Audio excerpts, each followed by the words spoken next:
بسم اللہ الرحمن الرحیم۔ ناظرین السلام علیکم، میں ہوں آپ کا میزبان صابر شاکر وفاقی دارالحکومت اسلام آباد سے۔ ایک بہت بڑی خبر اور انتہائی بڑی خبر اس اعتبار سے کہ جو ایک پاکستانی قوم پر ایک عذاب مسلط کیا ہوا تھا، اس عذاب کے چھٹنے کے اب امکانات پیدا ہو چکے ہیں، اور وہ سپریم کورٹ سے ایک بہت بڑا فیصلہ آ گیا ہے، اور سپریم کورٹ سے فیصلہ آیا ہے 9 مئی کے حوالے سے۔ اس کی تفصیلات میں آپ کے ساتھ ذرا شیئر کرتا ہوں، اور اس کے ساتھ ساتھ سپریم کورٹ سے ایک اور خبر بھی ہے، اور وہ ہے کہ فوجی عدالتوں کے کیس میں جلد سماعت کے لیے درخواست مقرر کی جائے۔ یہ درخواست دائر کی گئی ہے جسٹس ریٹائرڈ سابق چیف جسٹس ریٹائرڈ جواد ایس خواجہ نے اپیلوں کی جلد سماعت کے لیے متفرق درخواست دائر کی ہے، اور اس کی وجہ بیک گراؤنڈ میں آپ کو بتا دیتا ہوں کہ بہت سارے جو 9 مئی کے حوالے سے آپ کو یہ تو یاد ہے کہ 9 مئی کے حوالے سے تقریباً کوئی 10,000 سے زیادہ سیاسی قیدی گرفتار ہیں، اور جو ظلم ڈھائے گئے وہ اس کے علاوہ ہیں، اور بہت سارے لوگ گرفتار ہیں، کارکن، عام کارکنوں سے لے کر بہت سینئر رہنماؤں تک، اور عمران خان، سابق وزیر اعظم عمران خان اور دیگر جو جتنی بھی مرکزی قیادت ہے، وہ سب کے سب اس وقت 9 مئی کے حوالے سے ان پر ایک تلوار لٹک رہی ہے، اور 9 مئی کو اس حد تک ایکسٹریم پوزیشن لے لی ہے ہمارے ملٹری لیڈرشپ نے کہ آپ تصور بھی نہیں کر سکتے۔ تو اس میں ایک اہم ترین ڈیولپمنٹ ہوئی ہے۔ تو جسٹس ریٹائرڈ جواد ایس خواجہ نے اپیلوں کی جلد سماعت کے لیے متفرق درخواست دائر کر دی ہے، اور جسٹس جواد ایس خواجہ نے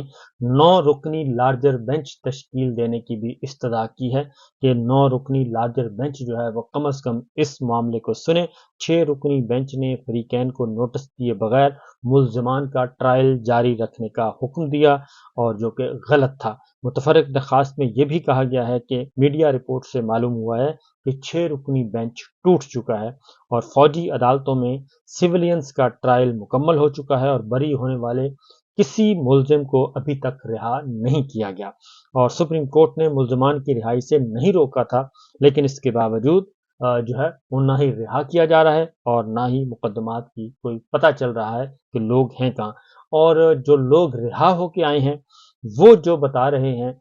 وہ رونگٹیں کھڑے کرنے والا ہے۔ وہ ایسے ہی ہے، حالانکہ سینئر موسٹ رہنما یہ بتا رہے ہیں، اور شہریار افریدی ہوں یا دیگر رہنما ہوں، صداقت عباسی ہوں، عثمان ڈار ہوں، جتنے بھی اس دوران گرفتار کیے گئے، اور سابق گورنر جو ہیں عمر سرفراز چیمہ گرفتار ہیں، سینیٹر اعجاز چودھری صاحب گرفتار ہیں، میاں محمود رشید سابق صوبائی وزیر، ڈاکٹر یاسمین راشد، عالیہ حمزہ، عائشہ بھٹا اور صنم جاوید، بے شمار جو خواتین و حضرات جو ہیں وہ گرفتار ہیں، اور ایک ایسا ماحول بنا دیا گیا ہے کہ 9 مئی خدا نخواستہ 9 مئی نہ ہوا بلکہ کوئی بہت بڑا ایک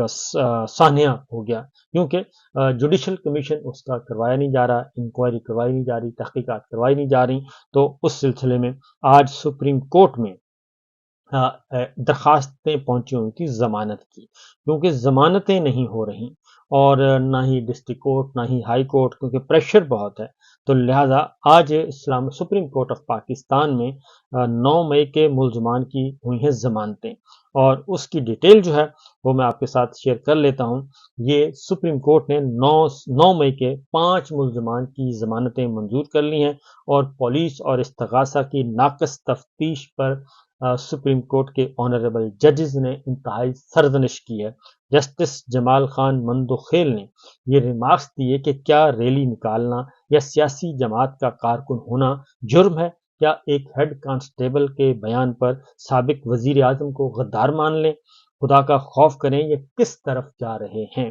اور اس کے ساتھ ساتھ ایف آئی آر میں دہشت گردی کی دفعات لگانے پر جسٹس جمال خان مندوخیل نے کہا، کیا آپ کو پتہ ہے انسداد دہشت گردی کی دفعات کن حالات میں لگائی جاتی ہیں؟ حال ہی میں دہشت گردی کے ایک واقعے میں ایک افسر کی شہادت ہوئی، وہ دہشت گردی کا واقعہ ہے، اور پشاور میں سانحہ آرمی پبلک سکول دہشت گردی کا واقعہ تھا، اور کوئٹہ میں وکلا پر خودکش دھماکہ کیا گیا، وہ واقعہ دہشت گردی کا تھا۔ اپنا سیاسی کھیل سیاسی میدان میں لڑیں، اور عدالتوں میں سیاسی لڑائی نہ لڑیں، جسٹس جمال خان مندوخیل نے کہا۔ اور جسٹس حسن اظہر رضوی جو فاضل بینچ کے دوسرے ممبر تھے، سی سی ٹی وی کیمروں کی ریکارڈنگ محفوظ ہوتی ہے،